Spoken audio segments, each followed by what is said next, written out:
Biology का क्या लगा है?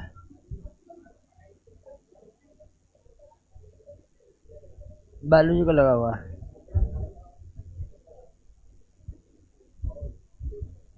हाँ क्या सही? ओ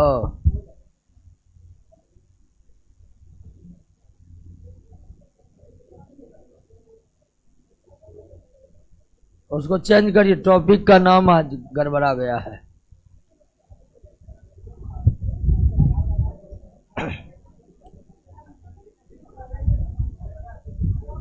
अरे अल्लाह ने करिए।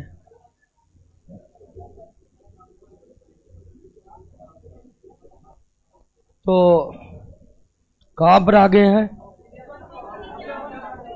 ऑक्सीजन के बारे में आज पढ़ना है। ऑक्सीजन के बारे में पढ़ना है। आवाज नहीं जा रही? आवाज जा रही है? जा रहा है, ठीक है। तो आइए शुरुआत करते हैं ऑक्सीजन का। चलिए अब बिल्कुल ध्यान दीजिए कि क्लास में ही सारी बात याद हो जाए। ऑक्सीजन,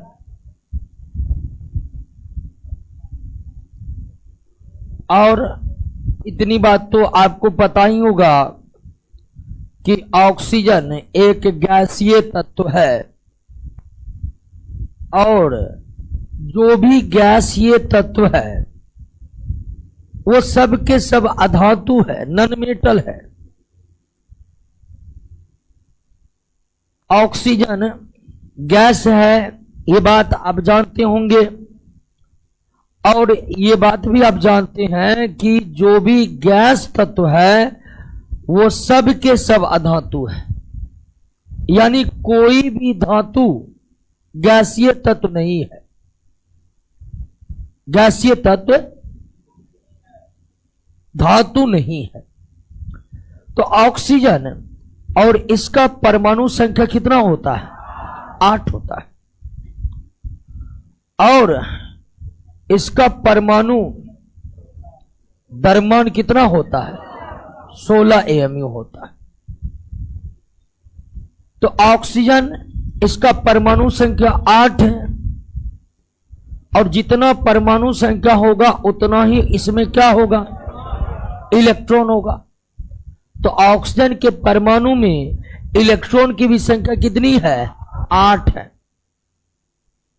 और एक तत्व के रासायनिक गुणों की व्याख्या उस तत्व के परमाणु में पाए जाने वाले इलेक्ट्रॉन के द्वारा ही हो सकती है। ऑक्सीजन के भौतिक गुण में सबसे प्रमुख गुण यही है कि यह गैस है। लेकिन एक तत्व, चाहे वो धातु हो या अधातु हो, उस तत्व के रासायनिक गुणों की व्याख्या कौन करता है? इलेक्ट्रॉन। और इलेक्ट्रॉन में भी संयोजी जो इलेक्ट्रॉन होते हैं वही रासायनिक गुणों के निर्धारक होते हैं। एक तत्व के परमाणु के वैलेंस इलेक्ट्रॉन ही उस तत्व के सारे रासायनिक गुणों को निर्धारित करता है। तो ऑक्सीजन के परमाणु में इलेक्ट्रॉन की संख्या 8 है, और इस इलेक्ट्रॉन का इलेक्ट्रॉनिक कॉन्फ़िगरेशन यानी कि इलेक्ट्रॉनिक विन्यास करे तो 1s2 2s2 2p4, यानी कि ऑक्सीजन के पहला कक्षा में 2 और दूसरा कक्षा में 6 इलेक्ट्रॉन है। यानी कि ऑक्सीजन में वैलेंस इलेक्ट्रॉन की संख्या कितनी है? 6 है। और कोर इलेक्ट्रॉन की संख्या कितनी है? 2 है। ऑक्सीजन के परमाणु में वैलेंस इलेक्ट्रॉन की संख्या कितनी है? 6 है। और कोर इलेक्ट्रॉन की संख्या कितनी है? 2 है। अब इस इलेक्ट्रॉनिक विन्यास के आधार पर हम किसी भी तत्व के, चाहे वो धातु हो या अधातु हो, इलेक्ट्रॉनिक विन्यास के आधार पर हम उस तत्व के आवर्त सारणी के स्थिति का पूरी तरह से पता लगा सकते हैं। शुरुआत से ही हर एक चैप्टर में जो भी हम इस चैप्टर के नॉन मेटल पढ़े हैं उन सबका क्लासिफिकेशन करने के लिए, यानी आवर्त सारणी में उसकी उपस्थिति का पता लगाने के लिए हमने इलेक्ट्रॉनिक विन्यास का सहारा लिया था। और अब जान जाइए कि कोई भी तत्व है उसका अगर हमें सही स्थिति का पता पीरियोडिक टेबल में लगाना है तो इलेक्ट्रॉनिक विन्यास करनी पड़ती है। इलेक्ट्रॉनिक विन्यास आपके सामने में है और इस आधार पर आप बता सकते हैं कि आवर्त संख्या कितनी है, 2। एक तत्व के परमाणु में जितने सेल होते हैं उतना ही उसकी आवर्त संख्या होती है, उतना ही उसकी आवर्त संख्या होती है। और जो भी अधातु है वो सब के सब किस ब्लॉक में है, पी ब्लॉक में है। ऑक्सीजन भी गैस है, गैस सब के सब तत्व जो है वो अधातु है, तो निश्चित तौर पर ऑक्सीजन पी ब्लॉक में होगा। वैसे आप इलेक्ट्रॉनिक विन्यास को देख रहे हैं, अंतिम इलेक्ट्रॉन पी सबसेल में जा रहा है और जब किसी तत्व का अंतिम इलेक्ट्रॉन पी सबसेल में जाए तो वह किस ब्लॉक का होता है, पी ब्लॉक का होता है। पीरियोडिक टेबल में ऑक्सीजन आवर्त संख्या 2 का है और यह किस ब्लॉक का है, पी ब्लॉक का।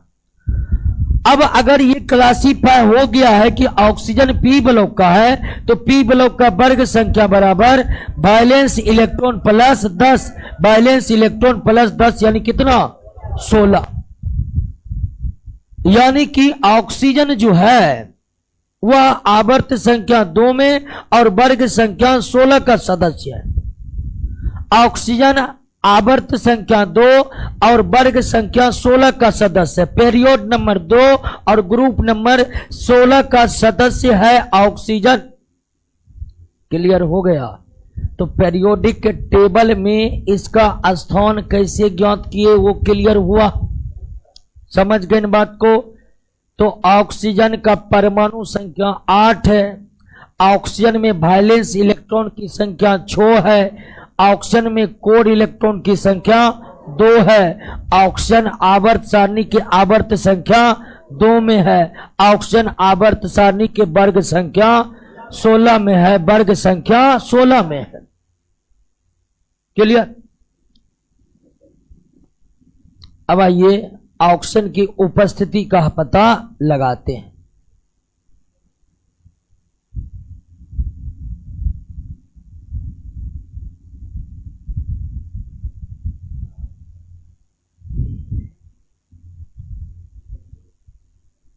ऑक्सीजन की उपस्थिति,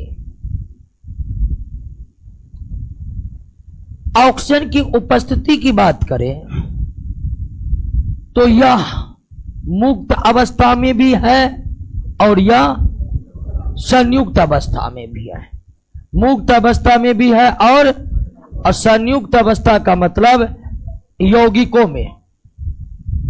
तो ऑक्सीजन की बात करेंगे तो ऑक्सीजन मुक्त अवस्था में भी व्यापक तौर पर उपलब्ध है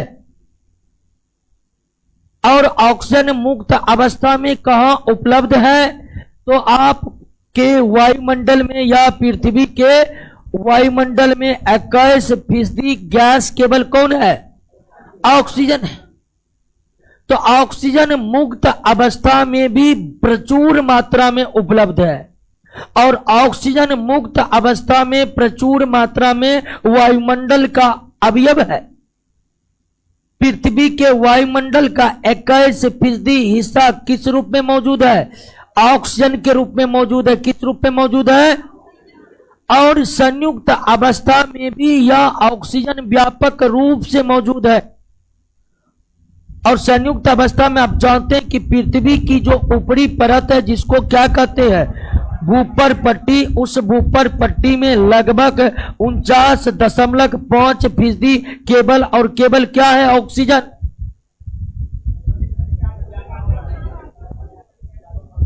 क्या?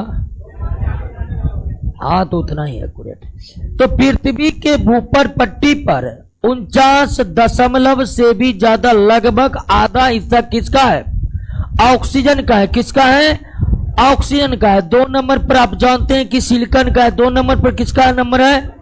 सिलिकॉन का है 3 नंबर पर, एल्युमिनियम 4 नंबर पर, लोहा। तो ऑक्सीजन की हम बात करें, इससे पहले जब हम पढ़ रहे थे नाइट्रोजन पढ़ रहे थे जी, फास्फोरस। फास्फोरस फास्फोरस मुक्त अवस्था में था ही नहीं, नाइट्रोजन मुक्त अवस्था में था, तो संयुक्त अवस्था में उसकी मात्रा बहुत कम थी। लेकिन ऑक्सीजन की जब हम बात करते हैं तो पृथ्वी के विशाल पर्यावरण में ऑक्सीजन मुक्त अवस्था में भी व्यापक रूप से उपलब्ध है और संयुक्त अवस्था में भी व्यापक रूप से उपलब्ध है। आप चाहे एल्युमिनियम का खनिज एल्युमिनियम ऑक्साइड यानी कि बॉक्साइड की बात कर ले, लोहा का खनिज हेमाटाइट की बात कर ले, सब में प्रमुख रूप से ऑक्सीजन की उपस्थिति है कि नहीं है। जितने भी ऑक्साइड कंपाउंड है और ऑक्साइड कंपाउंडों की कोई कमी नहीं है, जितने भी ऑक्साइड कंपाउंड है उसमें संयुक्त अवस्था में क्या मौजूद है, ऑक्सीजन। तो ऑक्सीजन मुक्त अवस्था में भी व्यापक रूप से उपलब्ध है और संयुक्त अवस्था में भी व्यापक रूप से उपलब्ध है, कोई कमी नहीं है, इसकी कोई कमी नहीं है। जितने भी ऑक्साइड कंपाउंड हैं सब में ऑक्सीजन की उपस्थिति है। यहां तक कि हम लोगों के शरीर में सबसे ज्यादा मात्रा जल की है। किसी भी सजीव का शरीर, चाहे आप पौधा की बात करें चाहे आप जंतु की बात करें, किसी भी सजीव के शरीर का लगभग 60% हिस्सा लगभग 60% हिस्सा किससे बना हुआ है, जल से बना हुआ है। और उस जल का एक अनिवार्य अवयव क्या है, ऑक्सीजन। ऑक्सीजन। तो कोई कमी नहीं है ऑक्सीजन की, कोई कमी नहीं। ऑक्सीजन ही ऑक्सीजन मुक्त अवस्था में चाहिए वो भी है और संयुक्त अवस्था में चाहिए वो भी है, कोई कमी नहीं है ऑक्सीजन की। क्लियर हो गया। फिर भी आप चाहते हैं कि इसको हम बनाएंगे, तो आइए अब बनाने के तरीके को समझते हैं। क्लियर हो रहा है सारा बात। हाँ, अब हम ऑक्सीजन को बनाएंगे।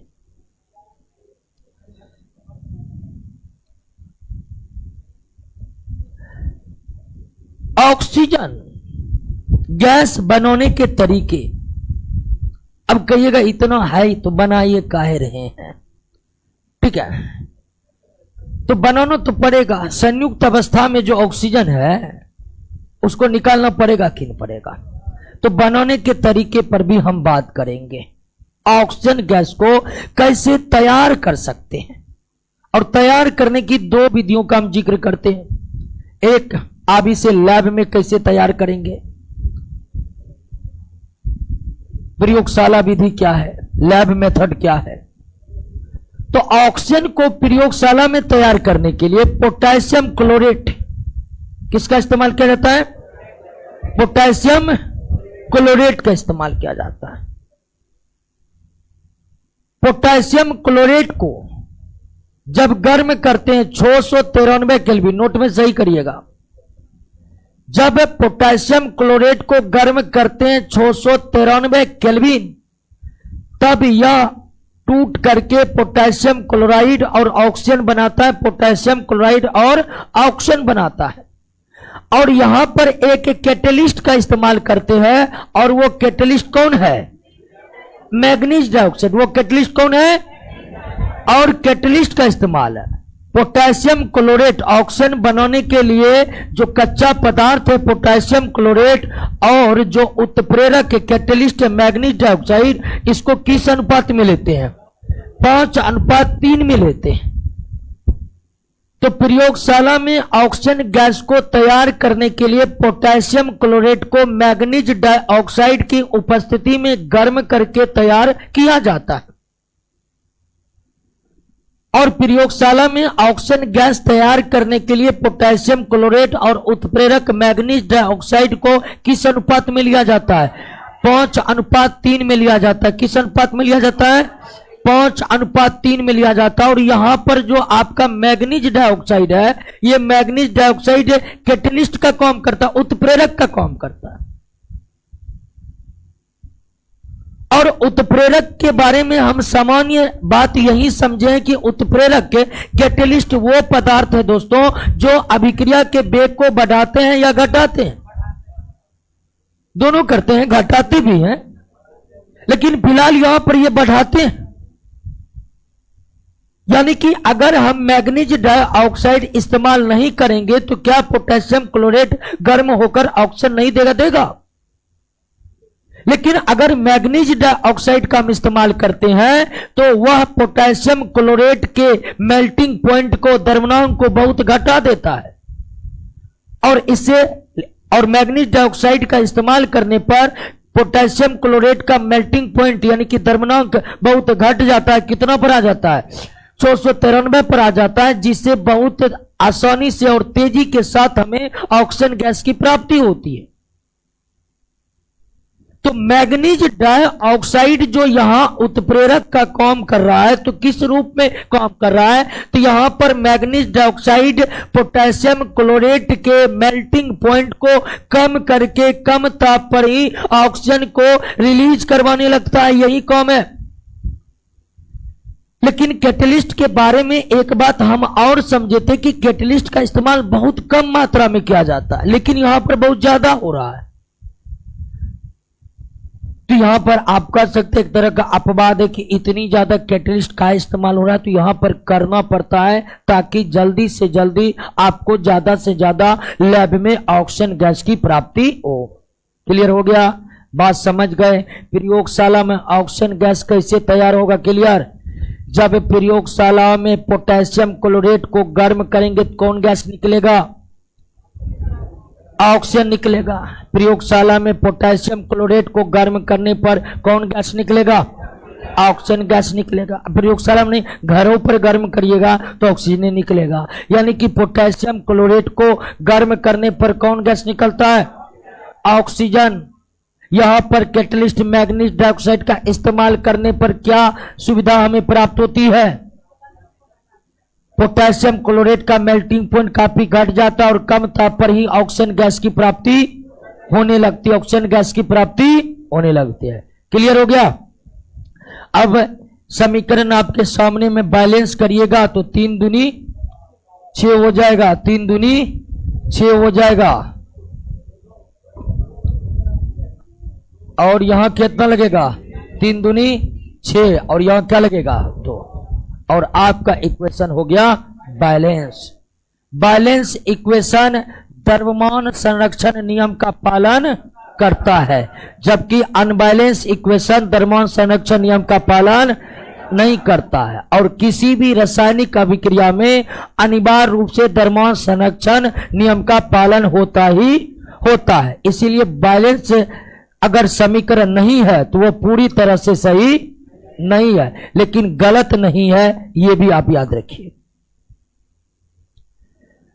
अब था कि ऑक्सीजन को हमने प्रयोगशालाओं में बनाया, लेकिन ऑक्सीजन को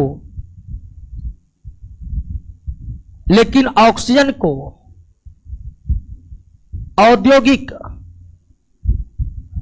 या व्यापारिक स्तर पर कैसे तैयार करेंगे?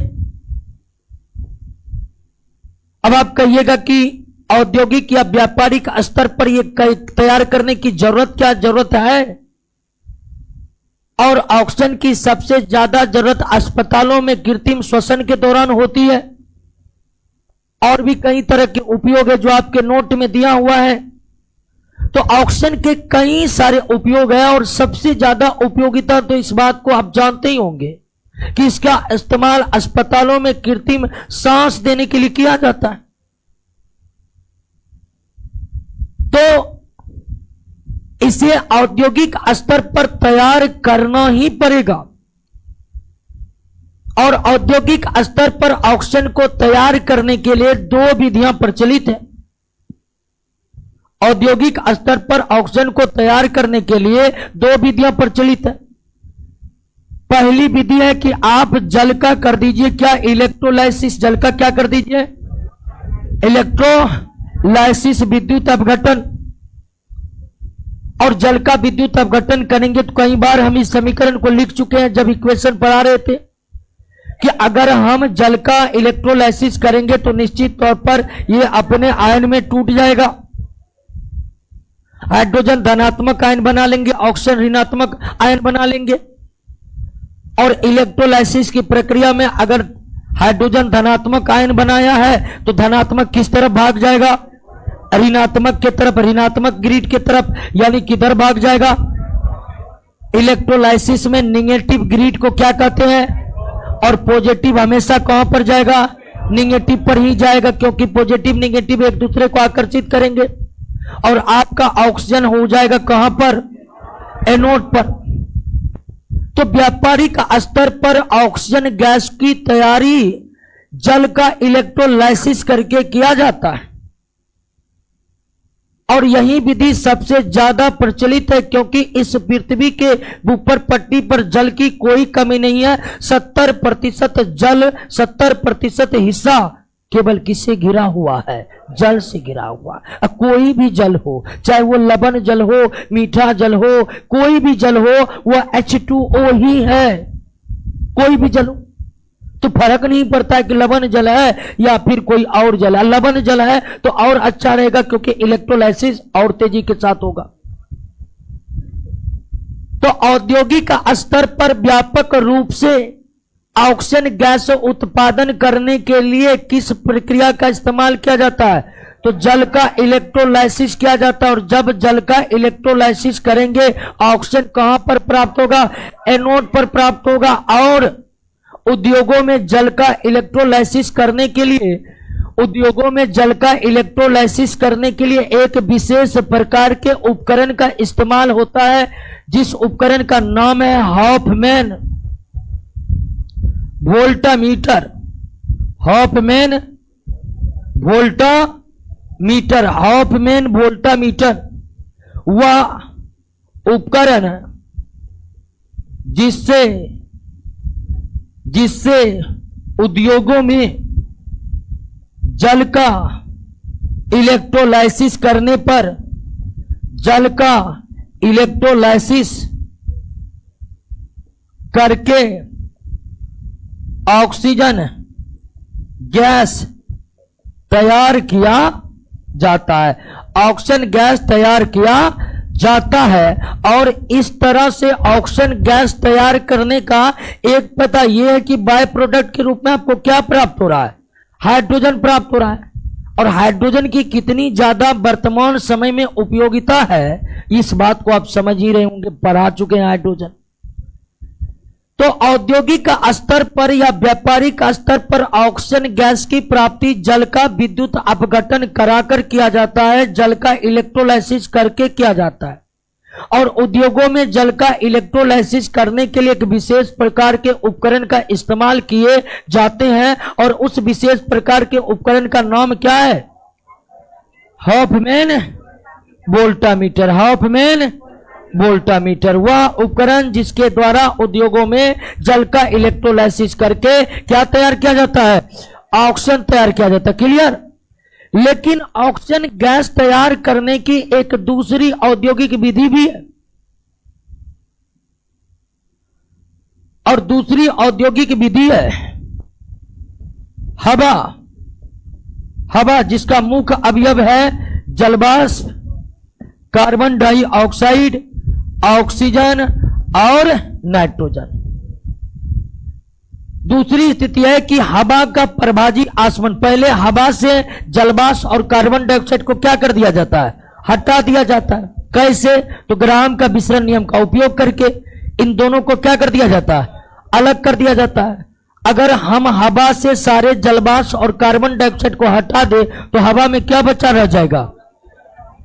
ऑक्सीजन 21%, नाइट्रोजन 78%, दोनों मिलकर हवा के 99% भाग का निर्माण करता है। अब जब हवा में जब ये दोनों बच जाएगा तो फिर हम हवा या वायु का प्रभाजी आसवन, फ्रैक्शनल डिस्टिलेशन, जैसे पेट्रोलियम का फ्रैक्शनल डिस्टिलेशन करके उसके सारे अवयव को अलग अलग करते हैं कि नहीं करते हैं? ठीक उसी तरह नाइट्रोजन गैस बनाने की औद्योगिक विधि में यही काम ने किए थे। तो हवा का परबाजी आसमन किया जाता है। हवा का परबाजी आसमन करने से ऑक्सीजन गैस की प्राप्ति तो होती है और साथ साथ किसकी प्राप्ति होती है? तो औद्योगिक स्तर पर ऑक्सीजन गैस तैयार करने की दो विधियां प्रचलित है। पहला कि आप जल का इलेक्ट्रोलाइसिस कर दीजिए, दूसरा कि हवा का परबाजी आसमन कर दीजिए। लेकिन ज्यादातर ऑक्सीजन गैस को तैयार करने के लिए जल का इलेक्ट्रोलाइसिस ही किया जाता है, क्योंकि ये जो प्रोसेस आप देख रहे हैं ये थोड़ा खर्चीला प्रोसेस है, इसमें ज्यादा खर्च होता है। जबकि जल के इलेक्ट्रोलाइसिस जिसमें हॉफमैन वोल्टामीटर का यूज होता है उसमें खर्च कम होता है। इसलिए ऑक्सीजन गैस बनाने की इस विधि को तभी इस्तेमाल में लाया जाता है जब ऑक्सीजन के साथ साथ किसकी जरूरत हो? जब नाइट्रोजन की जरूरत नहीं है तो केवल ऑक्सीजन के लिए हम हवा का परबाजी आसमन नहीं करते हैं, ऑक्सीजन प्राप्ति करने के लिए हॉफमैन वोल्टामीटर का ही इस्तेमाल करते हैं। क्लियर दोस्तों, बात समझ गए? ऑक्सीजन बन के आपका रेडी। कोई दिक्कत? कैसे कैसे बना देख लिए कि नहीं देख लिए? ऑक्सीजन कैसे कैसे बना? क्लियर? पोटेशियम क्लोरेट को गर्म करने पर कौन गैस बनता है? ऑक्सीजन। प्रयोगशाला में ऑक्सीजन कैसे बनाए जाते हैं? क्लियर? औद्योगिक स्तर पर ऑक्सीजन कैसे बनाए जाते हैं? क्लियर? कोई दिक्कत नहीं ना? जल का इलेक्ट्रोलाइसिस करेंगे, ऑक्सीजन कहां प्राप्त होगा? एनोड पर। ऑक्सीजन कहां प्राप्त होगा? एनोड पर। लेकिन ध्यान दीजिए कि ऑक्सीजन गैस बनाने की दोनों विधि आप समझ चुके कि लैब में कैसे तैयार होता है, व्यापारिक स्तर पर उद्योगों में कैसे तैयार होता है। लेकिन कई सारे यौगिक हैं जिन यौगिकों को गर्म करने पर ऑक्सीजन गैस की प्राप्ति होती है और ये एग्जाम में खूब पूछे गए हैं। आपने ये देखा कि पोटेशियम क्लोरेट को गर्म किया ऑक्सीजन निकलेगा और लैब में पोटेशियम क्लोरेट को गर्म करके ही ऑक्सीजन प्राप्त किया जाता है। लेकिन पोटेशियम क्लोरेट ही केवल ऐसा यौगिक नहीं है, और भी कई यौगिक हैं जिनको गर्म करने पर ऑक्सीजन गैस की प्राप्ति होती है। और ऐसे प्रमुख यौगिक कौन कौन है जिसको गर्म करने पर ऑक्सीजन गैस प्राप्त होगा, उसको भी देख लेना, समझ लेना जरूरी है। सबसे पहला आपका कंपाउंड है potassium nitrate. Potassium nitrate. Potassium nitrate को अगर आप गर्म कीजिएगा तो पोटेशियम नाइट्रेट को गर्म करने पर पोटेशियम नाइट्राइट प्राप्त होता है और क्या प्राप्त होता है? ऑक्सीजन प्राप्त होता है। ध्यान रखिएगा कि NO3 को पढ़ते हैं नाइट्रेट। NO3 को क्या पढ़ते हैं? नाइट्रेट। और NO2 को क्या पढ़ते हैं? नाइट्राइट। NO2 क्या पढ़ते हैं? नाइट्राइट। तो आप पोटेशियम नाइट्रेट को भी गर्म करेंगे तो मुक्त होने वाला गैस कौन होगा? ऑक्सीजन होगा। पोटेशियम नाइट्रेट को भी गर्म करने पर मुक्त होने वाला गैस कौन होगा? ऑक्सीजन होगा। अब आपका इक्वेशन बैलेंस हो गया। बैलेंस नहीं हुआ, 2 2 4, 3 दूनी 6, 2 दूनी 4, 2 6, बैलेंस हो गया। क्लियर? तो पोटेशियम नाइट्रेट को गर्म करने पर ऑक्सीजन गैस की प्राप्ति हुई। दूसरा महत्वपूर्ण कंपाउंड जिसको गर्म करने पर ऑक्सीजन की प्राप्ति होती है वो है लेड नाइट्रेट। वो क्या है? Lead nitrate. Lead nitrate. अगर लेड नाइट्रेट को हम गर्म कर दें, लेड नाइट्रेट को गर्म कर दें तो बनता है PbO और ये है लेड मोनोक्साइड। ये क्या है दोस्तों? Lead monoxide. ये लेड ऑक्साइड नहीं है। और बनता है नाइट्रोजन ऑक्साइड, नाइट्रोजन डाइऑक्साइड, और बनता है क्या? ऑक्सीजन। और ये प्रश्न डायरेक्ट पूछा हुआ प्रश्न है कि लेड नाइट्रेट को गर्म करने पर क्या क्या प्राप्त होगा। लेड नाइट्रेट को गर्म करने पर लेड मोनोक्साइड, नाइट्रोजन डाइऑक्साइड और ऑक्सीजन गैस की प्राप्ति होती है।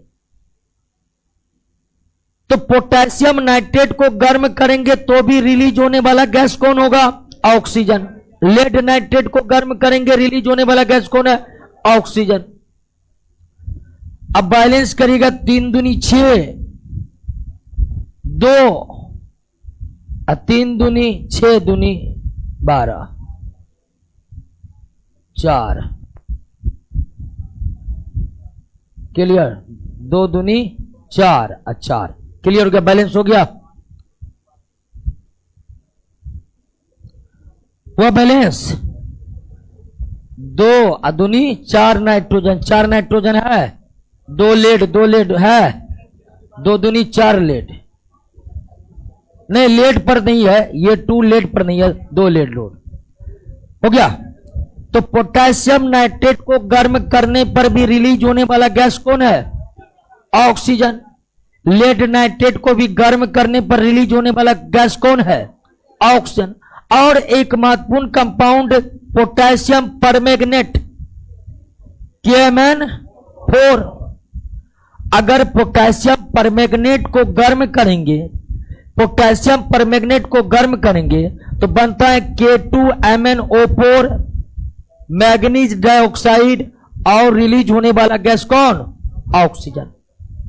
और ये जो K2MnO4 बना है इसको पढ़ते हैं पोटेशियम मैग्नेट। इसको क्या पढ़ते हैं? Potassium magnet. Potassium magnet. KMnO4 को पोटेशियम पर मैग्नेट, K2MnO4 को पोटेशियम मैग्नेट। Potassium magnet. तो जिस तरह से पोटेशियम क्लोरेट को गर्म करके प्रयोगशाला में ऑक्सीजन गैस तैयार किए, उस तरह से कई और यौगिक है जो गर्म होने पर सीधे ऑक्सीजन गैस प्रदान करते हैं। आप पोटेशियम नाइट्रेट को गर्म कर दीजिए, ऑक्सीजन मिलेगा। लेड नाइट्रेट को गर्म कर दीजिए, ऑक्सीजन गैस मिलेगा। पोटेशियम परमैंगनेट को गर्म कर दीजिए, ऑक्सीजन गैस मिलेगा। लेकिन यहां पर अगर आप ये दिमाग लगाइएगा कि जिस भी यौगिक में ऑक्सीजन के परमाणु है उसको गर्म करने पर ऑक्सीजन गैस प्राप्त होता है, तो ऐसा बिल्कुल भी नहीं है। यानी कि आप देख रहे हैं कि पोटेशियम नाइट्रेट में भी ऑक्सीजन है तो ऑक्सीजन निकलेगा, लेड नाइट्रेट में ऑक्सीजन है, ऑक्सीजन निकलेगा, पोटेशियम परमैंगनेट में ऑक्सीजन है, ऑक्सीजन निकलेगा। तो क्या सारे ऐसे यौगिक जिसमें ऑक्सीजन के परमाणु हैं उनको गर्म करने पर ऑक्सीजन गैस बनता है? तो ऐसा नहीं है बिल्कुल। लॉ ऑक्साइड Fe2O3 ऑक्सीजन है, इसको गर्म करने पर सल्फर डाइऑक्साइड में बनने लगता है। सॉरी, सल्फर डाइऑक्साइड नहीं बनेगा, इसको गर्म करने पर ऑक्सीजन गैस नहीं बनता है। तो ऐसा नहीं है कि सभी ऑक्सीजन युक्त यौगिक गर्म होने पर ऑक्सीजन गैस प्रदान करेंगे। जो जो प्रमुख यौगिक गर्म होकर ऑक्सीजन गैस प्रदान करते हैं वो आपके सामने में। तो पोटेशियम क्लोरेट को गर्म करिएगा, कौन गैस निकलेगा? ऑक्सीजन। सॉरी, हाँ, पोटेशियम नाइट्रेट को भी गर्म करिएगा तो ऑक्सीजन। लेड नाइट्रेट को भी गर्म करिएगा तो, अब पोटेशियम परमैंगनेट को भी गर्म करिएगा तो ऑक्सीजन। यहां तक कि अगर सिल्वर ऑक्साइड, मर्क्यूरस ऑक्साइड, इनको भी अगर आप गर्म करिएगा, तो आपको कौन गैस बनेगा? ऑक्सीजन गैस बनेगा। कौन गैस बनेगा? ऑक्सीजन गैस बनेगा। क्लियर है? बात समझ गए? तो सिल्वर ऑक्साइड को भी गर्म करने पर ऑक्सीजन बनता है और मर्क्यूरस सल्फाइड को भी गर्म करने पर ऑक्सीजन गैस बनता है। क्लियर हो गया? बात समझ गए? तो ऑक्सीजन गैस तो अब इतना तरीका से बन गया है कि अब बनाते बनाते थक जाइएगा। क्या कई तरह से बनकर तैयार हो गया? अब जानते एक तरीका और बता देते हैं आपको। मिट्टी का बर्तन को पूरा गर्म कर ले, मिट्टी को बर्तन को जैसे घड़ा हो गया, इतना गर्म कर ले कि गर्म होकर रक्त तप्त लाल, ठीक है, रक्त तप्त लाल गर्म हो जाए, तब उस पर एसिड का, एसिड जैसे सल्फ्यूरिक एसिड हो गया, नाइट्रिक एसिड हो गया, एसिड को बूंद बूंद गिराएंगे तो एक गैस रिलीज होगा, और रिलीज होने वाला गैस ऑक्सीजन। रक्त तप्त लाल गर्म मिट्टी के बर्तन पर बूंद बूंद सल्फ्यूरिक अम्ल या नाइट्रिक अम्ल गिराएंगे तो एक गैस रिलीज होगा, और वह रिलीज होने वाला गैस कौन है? ऑक्सीजन है। अब आप अगर ये सोच रहे हैं कि बूंद बूंद ही क्यों गिराना है, एक बार गिरा देते हैं। तो बूंद बूंद गिराना इसलिए है कि जब रक्त तप्त लाल गर्म मिट्टी के बर्तन पर आप अम्ल को गिराते हैं तो रिलीज होने वाला गैस ऑक्सीजन, लेकिन उसके साथ रिलीज होते हैं बहुत सारे उष्मा, इसलिए हम बूंद बूंद गिरा रहे हैं कि बूंद बूंद से जो उष्मा निकलेगा उस उष्मा से हमारे शरीर को कोई नुकसान नहीं होगा। एकाएक हम अम्ल का पूरा डिब्बा पलट दे, इतनी अधिक उष्मा निकल जाएगी, ऑक्सीजन तो ऑक्सीजन छोड़िए, चेहरा जलने की संभावना बन जाएगी। इसीलिए अगर एसिड डालकर अगर ऑक्सीजन गैस रिलीज करवाना चाहते हैं तो वो तब होगा जब रक्त तप्त लाल गर्म मिट्टी के बर्तन पर बूंद बूंद आप एसिड गिराइएगा, बूंद बूंद। क्लियर? बात समझ गए? ऑक्सीजन गैस की उपलब्धता और ऑक्सीजन गैस बनाने की कई सारे विधियों की चर्चा हम लोग कर चुके। आइए अब अगले गुणों की चर्चा करते हैं।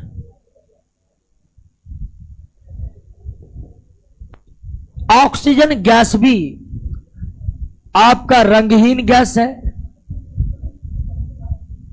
गंधहीन गैस है, स्वादहीन गैस है, उदासीन गैस है और द्विपरमाणुक गैस है। क्या है? द्विपरमाणुक गैस है।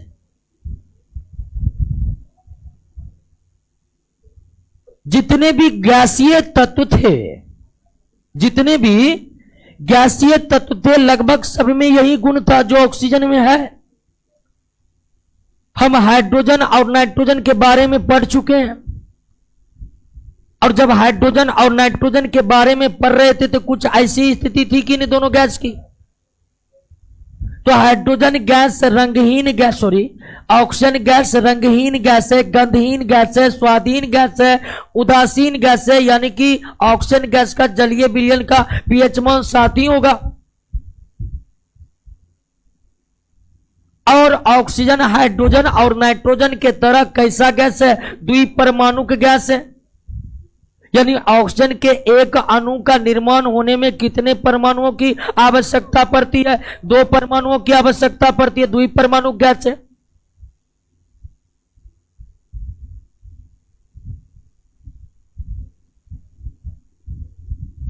और ध्यान दीजिए कि ऑक्सीजन की एक और खास विशेषता जो केवल ऑक्सीजन में है।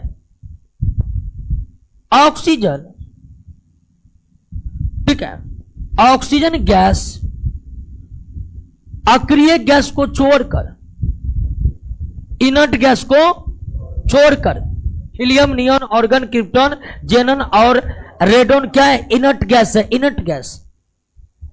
ऑक्सीजन गैस इनर्ट गैस को छोड़कर,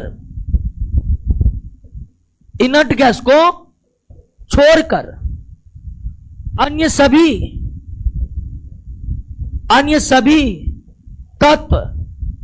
सभी तत्व, चाहे वो धातु तत्व हो, चाहे वो अधातु तत्व, चाहे वो धातु तत्व या फिर अधातु तत्व, यह सभी तत्व से अभिक्रिया करता है, यह सभी तत्व से अभिक्रिया करता है। सभी तत्व से अभिक्रिया करता है।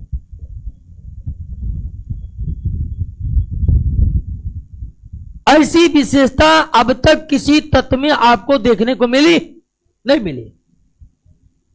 118 तत्व में केवल ऑक्सीजन की हैसियत इतनी है कि वो इनर्ट गैस को छोड़कर सबसे रिएक्शन करता है। यहां तक कि अगर हम कंपाउंड की दुनिया में जाएं, यौगिकों की दुनिया में जाएं, तो ऑक्सीजन उन सभी यौगिकों से भी अभिक्रिया करता है। कहने का मतलब किसी को नहीं छोड़ता है। समझ रहे हैं कि नहीं? आप कहिएगा इनर्ट गैस तो ऑक्सीजन को औकात पर ला दिया, तो ध्यान रखिए इनर्ट गैस के बारे में जब हम पढ़ेंगे तब आपको एक बात बताएंगे कि अब इनर्ट गैस इनर्ट नहीं रहा, नोबेल गैस बन चुका है। उसके क्या कारण है नहीं है, वो इनर्ट गैस वाले टॉपिक पर आएंगे तो क्लियर बात करेंगे। और इनर्ट गैस भी अगर भविष्य में अभिक्रिया करना शुरू किया तो पहली मुलाकात किससे होने वाली है? ऑक्सीजन से होने वाली है। तो ऑक्सीजन इनर्ट गैस को छोड़कर से सभी तत्व से अभिक्रिया करता है। हम चूंकि तत्व की दुनिया को देख रहे हैं, यौगिकों की दुनिया में चले जाएं तो सभी यौगिकों से अभिक्रिया करता है।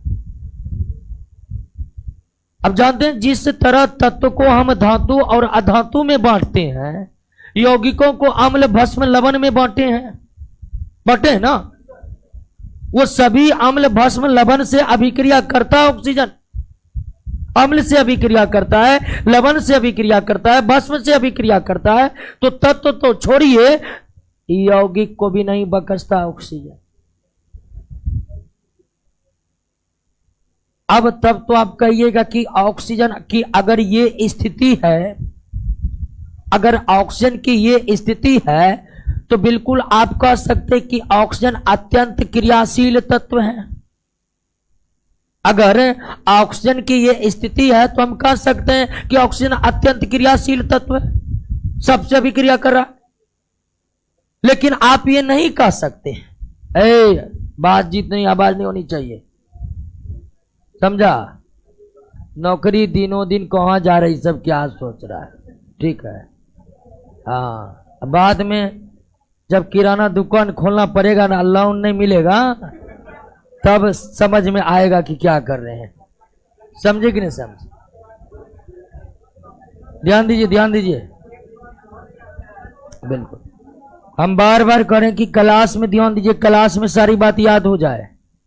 तो कंपटीशन का इतना स्थिति खराब है कि आजकल स्टूडेंट लोग 82-85 मार कर आते हैं, फिर भी संतोष नहीं है उनको कि क्या होगा मेरिट लिस्ट में। कोई फालतू बात नहीं बताए, सब परीक्षा के दृष्टिकोण से आप प्रश्नों को देखिएगा। नोट में इतना कवरेज नहीं है, लेकिन प्रश्न में पूरा कवरेज है। आप प्रश्न बनाइएगा ऑक्सीजन का, जितना भी प्रश्न बनेगा आपसे, लेकिन ध्यान दीजिए इसको। तो हम क्या समझ रहे थे कि ऑक्सीजन इनर्ट गैस को छोड़कर अन्य सभी तत्वों से अभिक्रिया करता है। तो क्या इस आधार पर हम इसे अक्रिय गैस इसे अत्यंत क्रियाशील गैस कह सकते हैं? लेकिन अगर हम अत्यंत क्रियाशील गैस ऑक्सीजन को कह देंगे तब एक समस्या खड़ा हो जाएगी कि फिर ऑक्सीजन मुक्त अवस्था में है क्यों? अगर जो गैस अत्यंत क्रियाशील होगा अथवा जो तत्व अत्यंत क्रियाशील होगा, क्या उसका मुक्त अवस्था में अकेले पाया जाना संभव है? तो ऑक्सीजन क्रियाशील है, वे सबसे अभिक्रिया करता है, लेकिन वो अत्यंत क्रियाशील नहीं है।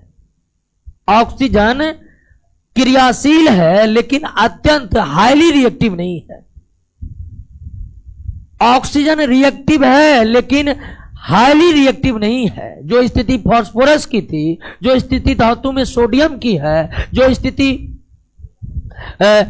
अल्कली मेटल की है, जो स्थिति फ्लोरीन क्लोरीन की है, वो स्थिति ऑक्सीजन की नहीं है। क्लियर है ना? बात समझ गए? अब ऑक्सीजन अगर सभी अक्रिय गैस को छोड़कर सभी तत्व से अभिक्रिया करता है तो ऑक्सीजन अभिक्रिया करके जिस यौगिक का निर्माण करता है, ऑक्सीजन अभिक्रिया करके जिस यौगिक का निर्माण करता है उसको हम क्या कहते हैं? ऑक्साइड यौगिक कहते हैं। ऑक्सीजन जो तत्वों से चाहे धातु अधातु अभिक्रिया करके कंपाउंड बनाया, उस कंपाउंड को हम क्या कहते हैं? ऑक्साइड कंपाउंड कहते हैं, ऑक्साइड कंपाउंड। और ऑक्साइड कंपाउंड भी कई तरह के होते हैं, एक तरह के नहीं होते।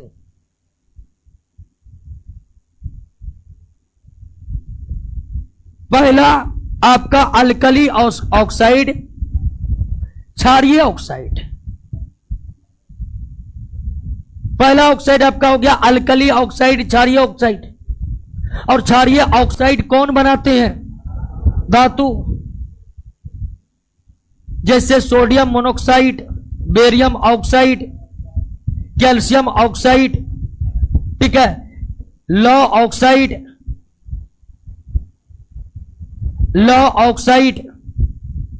ये सब के सब धातु के ऑक्साइड है। और धातु के ऑक्साइड की प्रकृति क्या होती है? क्षारीय।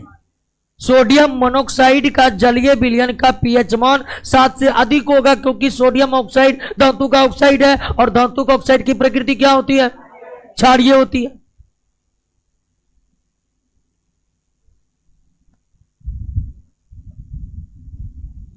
दूसरा ऑक्साइड हो गया उभयधर्मी।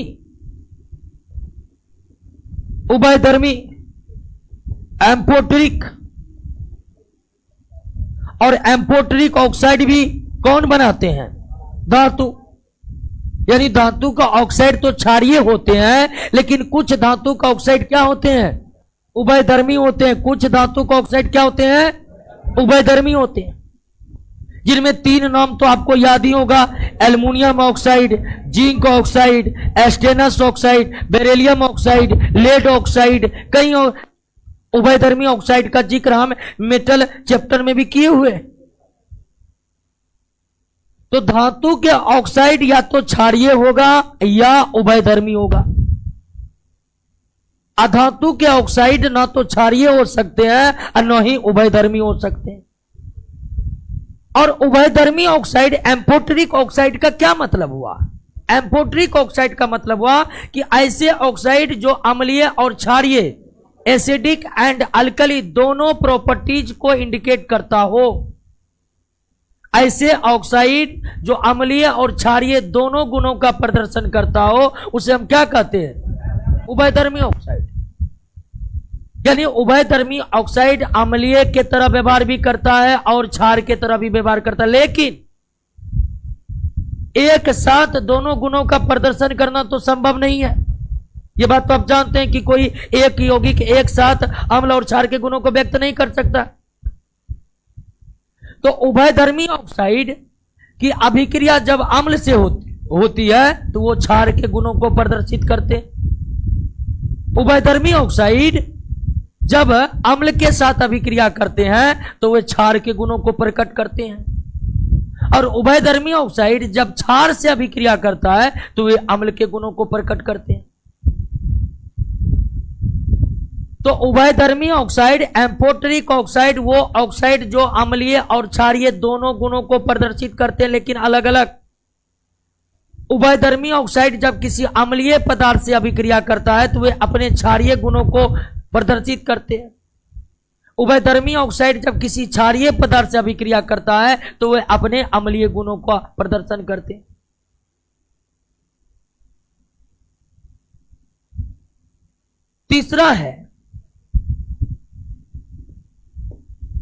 तीसरा आपका अम्लीय ऑक्साइड। अम्लीय ऑक्साइड। और अम्लीय ऑक्साइड कौन बनाते हैं? अधातु। अम्लीय ऑक्साइड कौन बनाते हैं? अधातु, नॉन मेटल।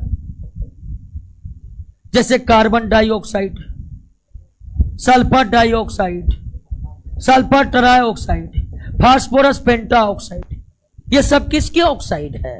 ये सब अधातु के ऑक्साइड है। कार्बन अधातु है, सल्फर अधातु है, फास्फोरस अधातु, ये बात आप जानते हैं, पढ़ भी चुके हैं। अधातु के ऑक्साइड की प्रकृति क्या होती है? अम्लीय होती है। अधातु के ऑक्साइड की प्रकृति क्या होती है? अम्लीय होती है।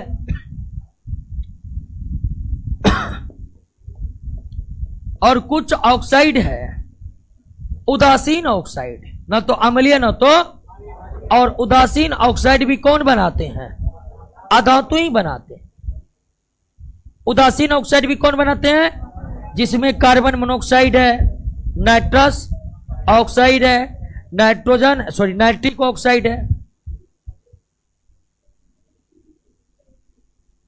तो अधातु जो है या तो वो अम्लीय ऑक्साइड बनाएगा या उदासीन ऑक्साइड बनाएगा। अधातु जो है वो तो क्षारीय ऑक्साइड बनाएगा या उभयधर्मी बनाएगा। लेकिन इसके साथ साथ याद रखना है कि अधिकांश धातु क्षारीय ऑक्साइड ही बनाते हैं, अधिकांश अधातु अम्लीय ऑक्साइड ही बनाते हैं। कुछ ही धातु उभयधर्मी ऑक्साइड बनाते हैं और कुछ ही अधातु उदासीन ऑक्साइड बनाते हैं। लेकिन यहां पर एक बात समझिए कि जो ऑक्साइड उदासीन है उसको आप बहुत ज्यादा गर्म कर दीजिएगा। जो ऑक्साइड उदासीन है उसको आप बहुत ज्यादा गर्म कर दीजिएगा तो उसका भी स्थिति अम्लीय हो जाएगी। अधातु के उदासीन ऑक्साइड को बहुत ज्यादा गर्म कर देने पर भी उसकी प्रकृति उदासीन से बदलकर अम्लीय हो जाती है।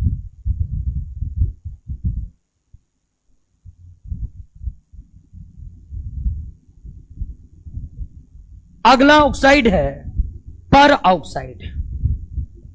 क्या है? पर ऑक्साइड। जैसे हाइड्रोजन पर ऑक्साइड, सोडियम पर ऑक्साइड, बेरियम पर ऑक्साइड, बेरियम पर ऑक्साइड। क्लियर? इसे बेरियम पर ऑक्साइड ही पढ़ते हैं, याद रखिएगा। बीए को क्या पढ़ते हैं? बेरियम पर ऑक्साइड भी पढ़ते हैं, क्योंकि इसकी लिखावट क्या होगी? दो होगी, ठीक है। लेकिन इसको इसी तरह से लिखा जाता है, BaO। तो कुछ ऑक्साइड की प्रकृति क्या होती है? पर ऑक्साइड होती है। क्या होती है? पर ऑक्साइड होती है। अब कुछ ऑक्साइड जो है मिश्रित ऑक्साइड। कौन ऑक्साइड? मिश्रित ऑक्साइड। मिश्रित ऑक्साइड जैसे Fe3O4, Pb3O4, ऐसे ऑक्साइड को क्या कहते हैं? ये 3,4 वाला ऑक्साइड कैसा ऑक्साइड? 2,2 वाला, 3,4 वाला। तो कुछ ऑक्साइड की प्रकृति पर ऑक्साइड और मिश्रित ऑक्साइड वाले भी होती है। लेकिन अगर देखें तो ऑक्साइड मुख्यतः 4 प्रकार के होते हैं: अम्लीय ऑक्साइड, क्षारीय ऑक्साइड, उदासीन ऑक्साइड, उभयधर्मी ऑक्साइड। लेकिन कुछ ऑक्साइड पर ऑक्साइड और मिश्रित ऑक्साइड भी होते हैं। कौन पर ऑक्साइड है, कौन मिश्रित ऑक्साइड है, इसको भी समझने में आपको कोई दिक्कत नहीं होगा। 2,2 यानी पर ऑक्साइड, 3,4 यानी मिक्स्ड ऑक्साइड। क्लियर हो गया? तो हम क्या समझे कि ऑक्सीजन एक क्रियाशील तत्व है। यह इनर्ट गैस को छोड़कर अन्य सभी धातु और अधातु से अभिक्रिया करता है और धातु अधातु से अभिक्रिया कर ऑक्सीजन जिस यौगिक का निर्माण करता उस यौगिक को क्या कहते हैं? ऑक्साइड यौगिक कहते हैं। क्या कहते हैं? और यह ऑक्साइड यौगिक कितने प्रकार के हो सकते हैं? मुख्यतः 4 प्रकार के, अधिकतम 6 प्रकार के। मुख्यतः 4 प्रकार के, अधिकतम 6 प्रकार के। क्लियर? अगले गुणों पर आए, याद होते जा रहा है कि नहीं?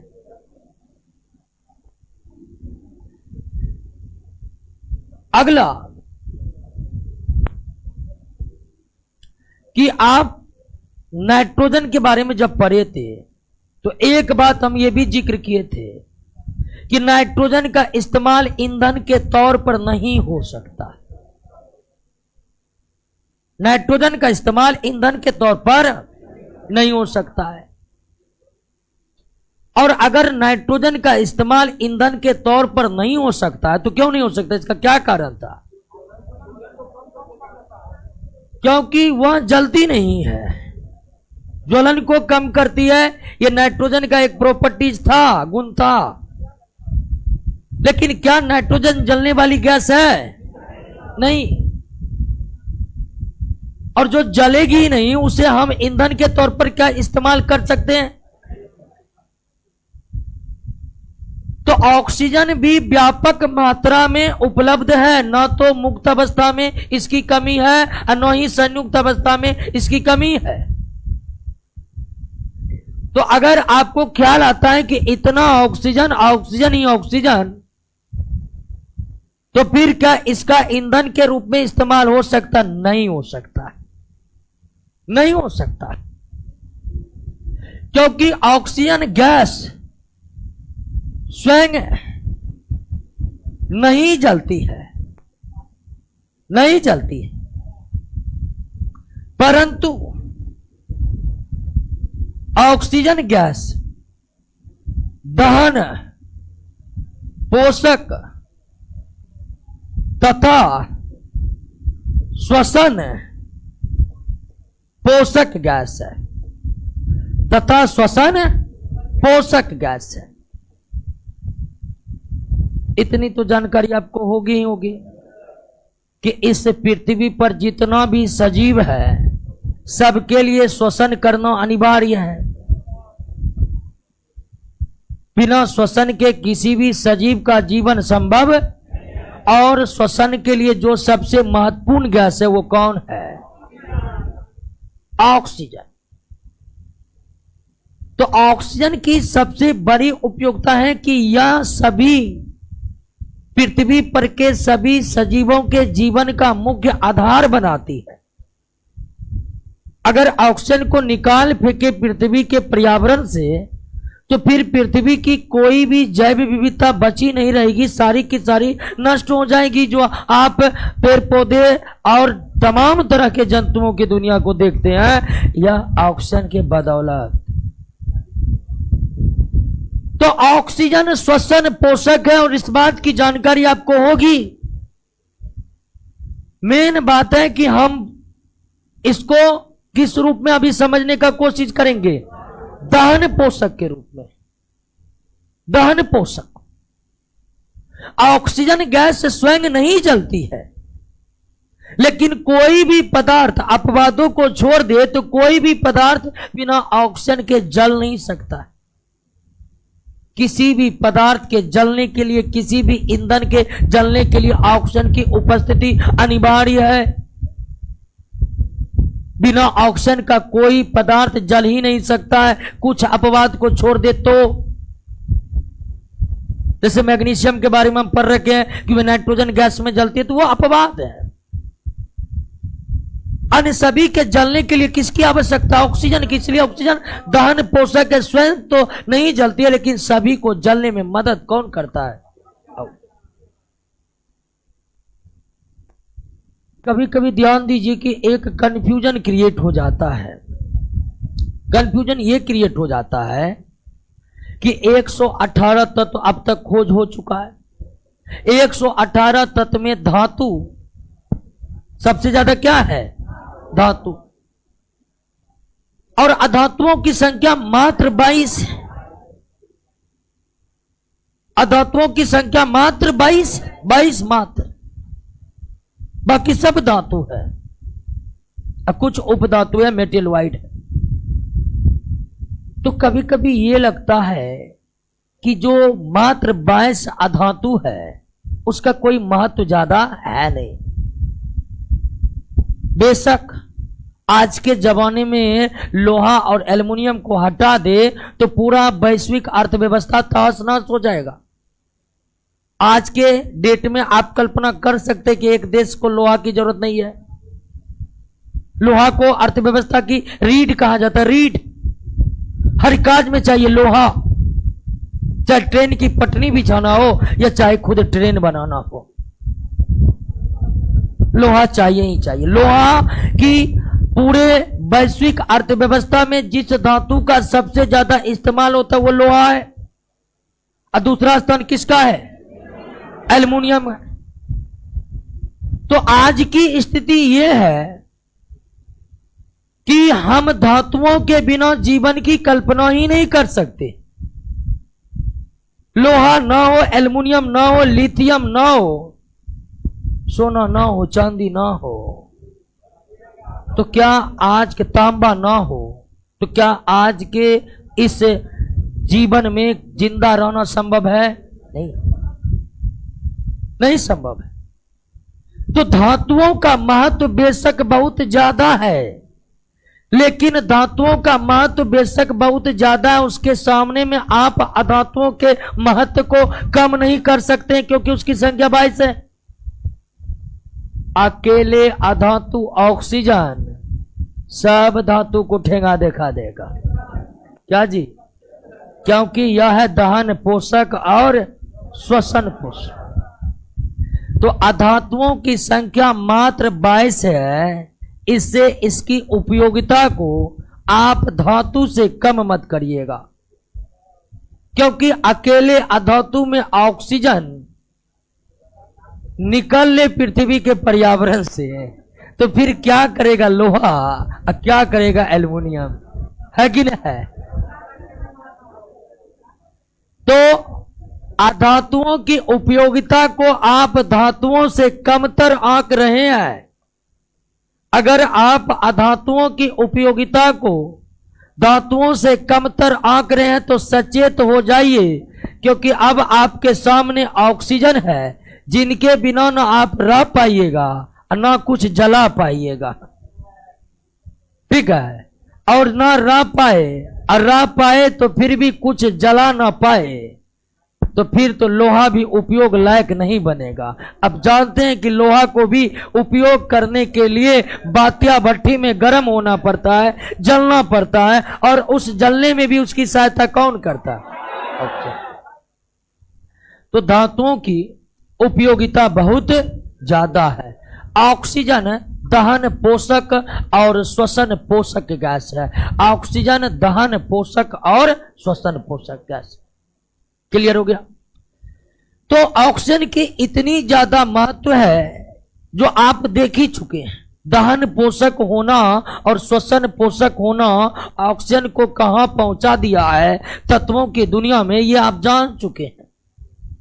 इसीलिए ऑक्सीजन के बारे में कई सारी जानकारी परीक्षा में पूछी जाती, उन सारी जानकारी को आप देख लीजिए। सबसे पहले ऑक्सीजन का परमाणु संख्या तो आप जान ही लिए, कितना? 8। परमाणु द्रव्यमान कितना? 16। घनत्व को नोट में सही करिएगा।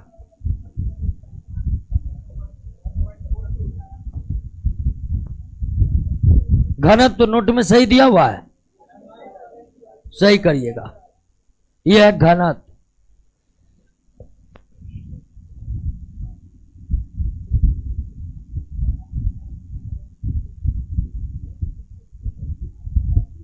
द्रव्यनांक melting point kelvin.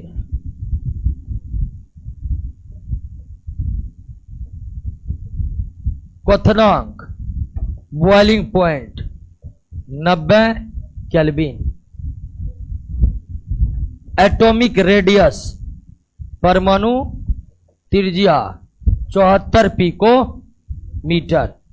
74 pico metre. और आप जानते हैं 1 पिकोमीटर बराबर 10 के पावर माइनस 12 मीटर।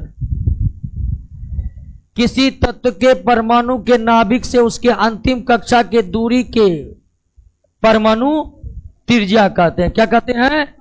तो इतनी बात ऑक्सीजन के बारे में आप याद रखिए, क्योंकि बहुत महत्वपूर्ण गैस है और पूछने की संभावना बनी रहती है।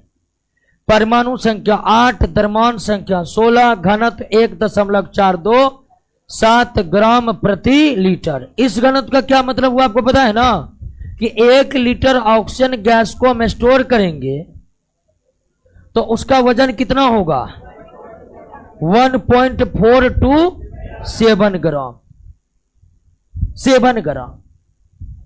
क्लियर। और घनत्व डेंसिटी एक ऐसी भौतिक राशि है जो हल्का और भारीपन के बारे में जानकारी देता है कि नहीं। ध्यान रखिएगा, कभी कभी कंफ्यूजन पैदा हो जाता है कि हल्का और भारीपन का पता द्रव्यमान से लगेगा, लेकिन यह गलत है। हल्का और भारीपन का एहसास द्रव्यमान से नहीं बल्कि घनत्व से लगता है। नहीं तो समान द्रव्यमान की वस्तु में एक हल्का और दूसरा भारी लगता है। उदाहरण के लिए 100 केजी लोहा को उठाना मुश्किल है, लेकिन 100 केजी रुई को आसानी से उठाया जा सकता है। 100 केजी लोहा को उठाना मुश्किल है, लेकिन 100 केजी रुई आसानी से उठाया जा सकता है। समान है द्रव्यमान, लेकिन घनत्व के अंतर के कारण रुई हल्का है और लोहा बहुत भारी है, क्योंकि रुई का घनत्व लोहे से बहुत कम होता है, रुई का घनत्व लोहे से बहुत कम होता है। तो घनत्व जो दिया हुआ है 1.427 ग्राम प्रति लीटर, इसका मतलब हुआ कि 1 लीटर ऑक्सीजन का द्रव्यमान 1.427 ग्राम होगा। क्लियर बात समझ में आई कि नहीं आई? क्लियर हो गया? अब ध्यान दीजिए कि जब हम हाइड्रोजन और नाइट्रोजन के बारे में पढ़ रहे थे, यहां पे एक कंफ्यूजन पैदा हो जाता है कि हम जानते हैं कि सभी जीवों को श्वसन के लिए ऑक्सीजन की आवश्यकता पड़ती है, और जो जलीय जीव हैं वो भी श्वसन के लिए किसका इस्तेमाल करते हैं? ऑक्सीजन का। और जलीय जीव खास करके मछली जो जल के भीतर श्वसन करते हैं तो वे जल में घुले हुए ऑक्सीजन का प्रयोग करते हैं। यानी जलीय जीव श्वसन के लिए जो ऑक्सीजन का उपयोग करते हैं वो जल में घुले हुए ऑक्सीजन का उपयोग करते हैं, जबकि गैसों के बारे में हम समान जानकारी ये प्राप्त किए हैं कि गैस जल में घुलते नहीं है। अगर घुलाना है तो अत्यधिक दाब लगानी पड़ती है, तब जाकर कोई गैस जल में घुलता है। लेकिन जलीय जीव जल में घुले हुए ऑक्सीजन का श्वसन करते हैं। इसके लिए समान सी अवधारणा यह बन जाती है कि शायद ऑक्सीजन जल में बहुत ज्यादा घुलता है, लेकिन ऐसा नहीं है। ऑक्सीजन भी हाइड्रोजन नाइट्रोजन गैस के तरह जल में बहुत ज्यादा नहीं घुलते हैं, बहुत कम घुलते हैं। और उतने कम घुले हुए ऑक्सीजन भी जलीय जीवों के लिए पर्याप्त होता है। अगर जल प्रदूषित ना हुआ हो, अगर जल प्रदूषित ना हुआ हो, तो ऑक्सीजन गैस भी जल में बहुत कम घुलते हैं। ऑक्सीजन गैस भी जल में अत्यल्प विलेय है, बहुत कम विलेय है, बहुत कम सलोबल है। क्लियर हो गया? बात समझ में आ गई कि ना आ गई? कोई दिक्कत ऑक्सीजन में नहीं ना? और ऑक्सीजन के कंपाउंड के बारे में नहीं पढ़ना है। लेकिन एक बात याद रखना है कि अब तक ऑक्सीजन के 3 समस्थानिक की खोज हो चुकी। ऑक्सीजन 16, ऑक्सीजन 17 और ऑक्सीजन 18, जिसमें ऑक्सीजन 18 क्या है? रेडियो सक्रिय है, रेडियो एक्टिव है। तो अब तक ऑक्सीजन के कितने समस्थानिकों की खोज हो चुकी है? 3 समस्थानिकों की खोज हो चुकी है। 16, 17, 18 समस्थानिक समझते हैं आइसोटोप। परमाणु संख्या समान हो लेकिन द्रव्यमान संख्या, परमाणु संख्या समान हो द्रव्यमान संख्या भिन्न भिन्न हो, ऐसे परमाणु को समस्थानिक कहते हैं। और ऑक्सीजन का जो समस्थानिक ऑक्सीजन 18 है यह रेडियो एक्टिव है। ऑक्सीजन का समस्थानिक ऑक्सीजन 18 क्या है? क्लियर? तो ऑक्सीजन क्लियर हो गया। आइए ऑक्सीजन के भयारी से मुलाकात कीजिए।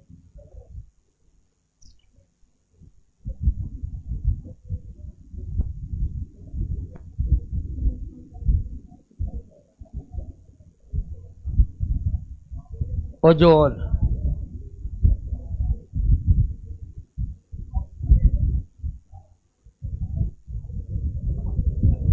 क्या हुआ?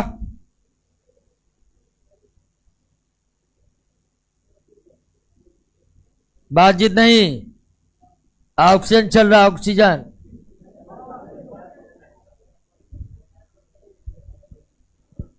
अब ओजोन के बारे में समझिए।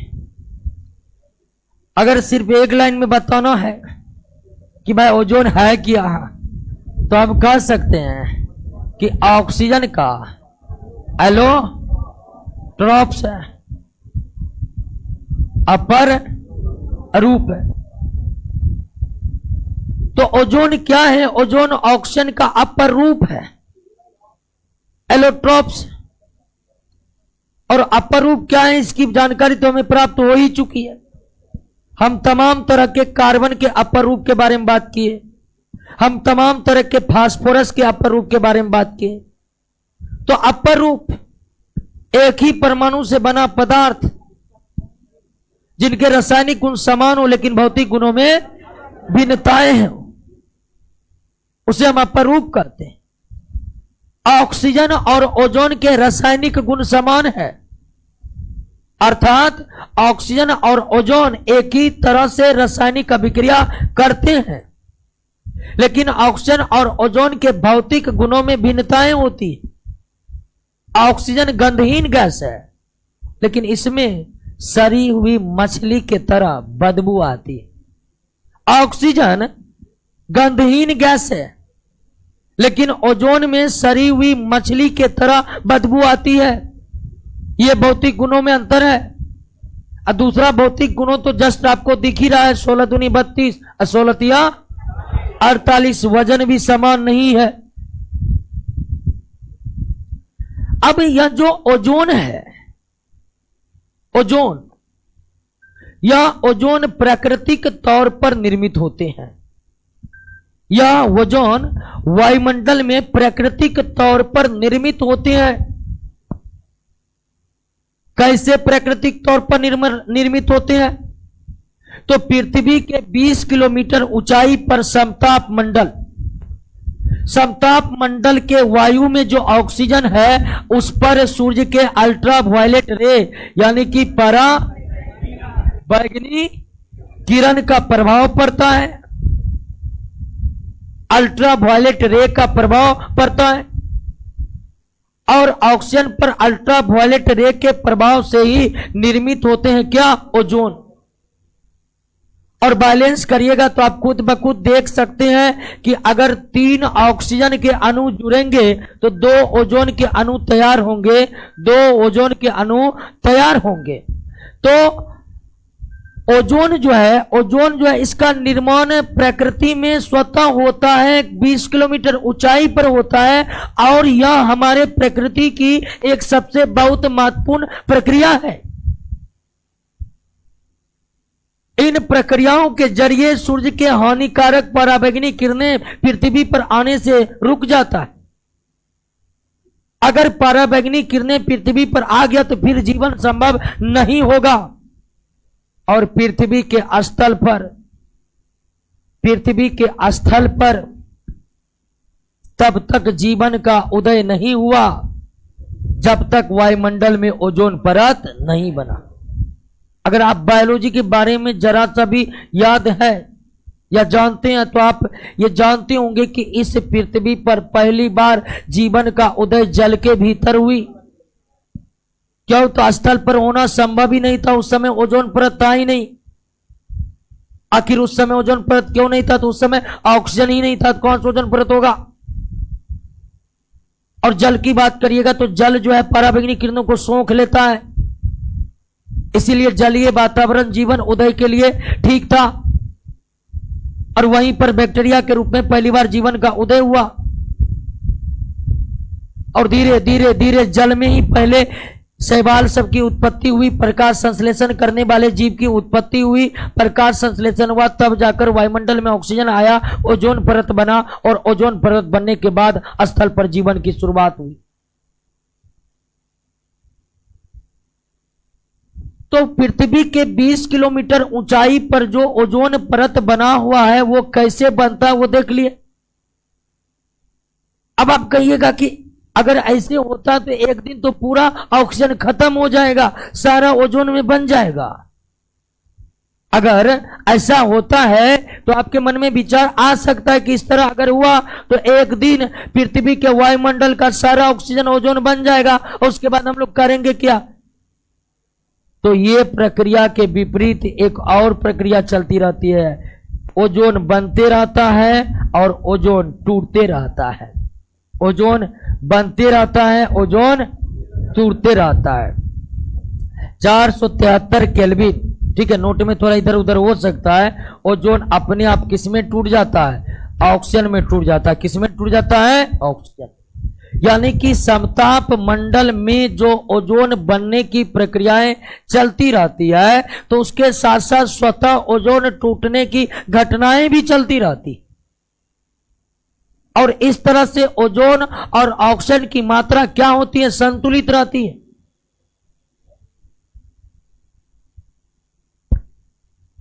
क्लियर बात को समझ गए, कोई दिक्कत नहीं ना। और ओजोन में सड़ी हुई मछली की तरह गंध आती है। अब ध्यान दीजिए कि एक बात को और ध्यान दीजिए, अब कई बार सुने होंगे ओजोन छिद्र, ओजोन छिद्र। अब तो ये देखें कि समताप मंडल में जो ओजोन परत बन रहा है वो कितना महत्वपूर्ण है। वे सूर्य से आने वाले पराबैंगनी किरणों को रोकती है। पृथ्वी पर सूर्य से आने वाले पराबैंगनी किरणों को समताप मंडल में ओजोन परत क्या करता है, रोक लेता है।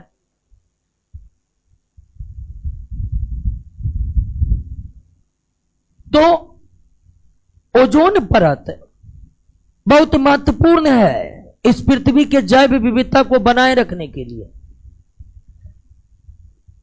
लेकिन ध्यान दीजिएगा कि इस पृथ्वी के पर्यावरण में जितना भी ओजोन है उसका 90% समताप मंडल में है और 10% क्षोभ मंडल में।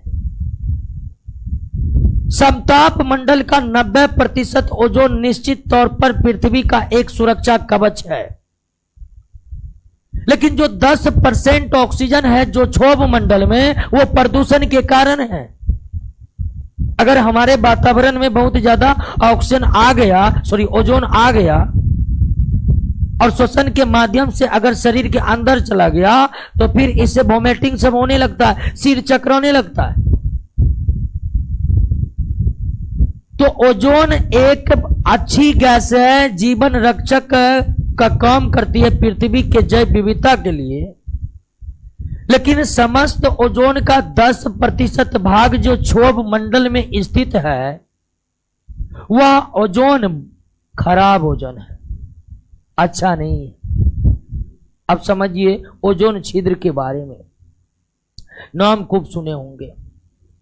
सबसे पहले समझिए कि समताप मंडल में जो ओजोन है, ओजोन परत की मोटाई को किस यूनिट में मापा जाता है, डॉप्सन यूनिट में। किसमें, डॉप्सन यूनिट में मापा जाता है।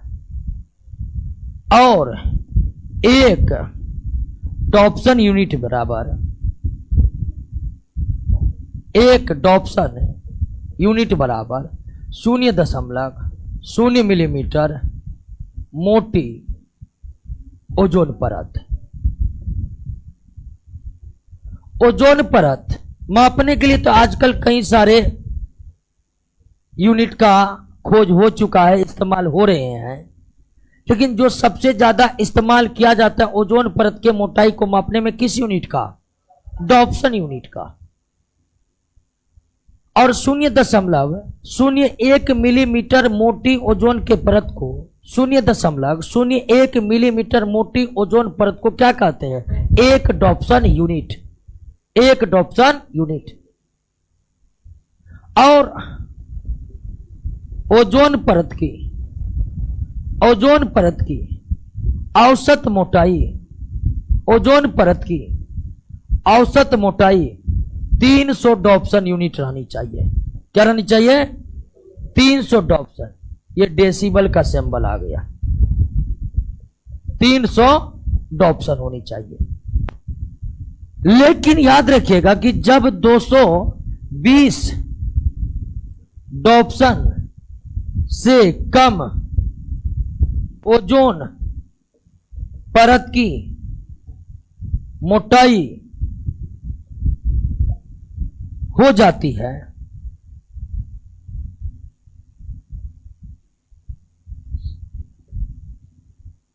मोटाई हो जाती है, तब इसे ही कहा जाता है क्या? ओजोन छिद्र। इसे क्या कहा जाता है? ओजोन छिद्र। ओजोन परत की औसत मोटाई कितनी होनी चाहिए? 300 डॉप्सन यूनिट होनी चाहिए। ओजोन परत की औसत मोटाई कितनी होनी चाहिए? 300 डॉप्सन यूनिट होनी चाहिए। लेकिन जब कभी ओजोन परत की मोटाई 220 डॉप्सन यूनिट से कम हो जाए, तब उसे क्या कहा जाता है? ओजोन छिद्र कहा जाता है। तो ध्यान दीजिएगा कि ओजोन छिद्र वास्तव में कोई छिद्र नहीं है, बल्कि ओजोन परत का पतला हो जाना ही क्या कहलाता है? ओजोन छिद्र। ओजोन छिद्र कोई वास्तव में छिद्र नहीं है, बल्कि ओजोन परत का पतला हो जाना ही क्या कहलाता है? और ओजोन छिद्र की संज्ञा तब दी जाती है जब किसी स्थान पर ओजोन परत की मोटाई 220 डॉप्सन यूनिट से कम हो जाती है। और यह घटना पृथ्वी के दक्षिणी ध्रुव अंटार्कटिका के ऊपर प्राकृतिक और कृत्रिम कारणों से घटित होती थी, जो अब थोड़ा बंद हो गया है। क्लियर हो गया? समझ गए? बाकी ओजोन का कई तरह का उपयोग किया जाता है।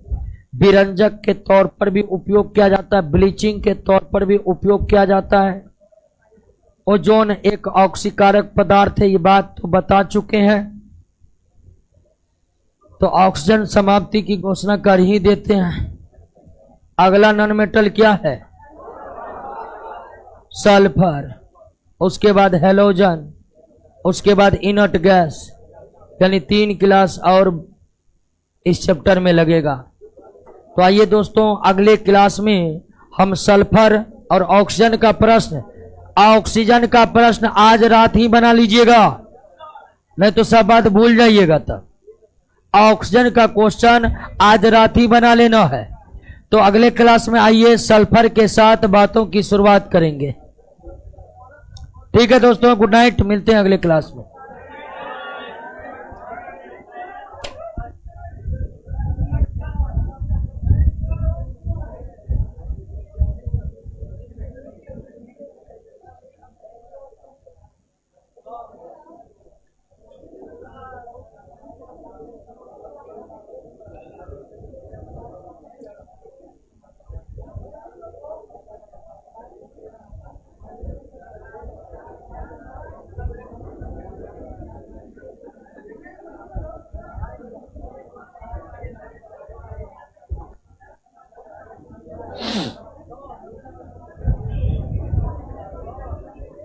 ठीक है ऑनलाइन दोस्तों, कुणाल कुमार, मिलते हैं अगले क्लास में।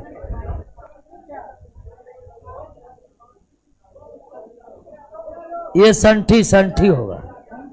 हाँ,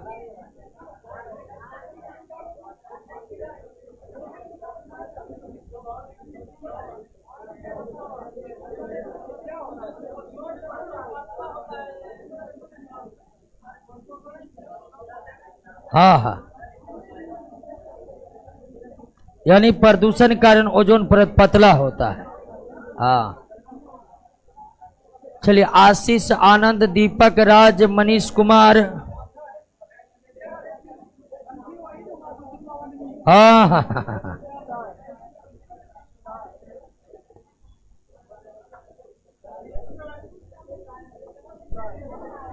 ठीक है दोस्तों, मिलते हैं अगले क्लास में, क्या दिक्कत है।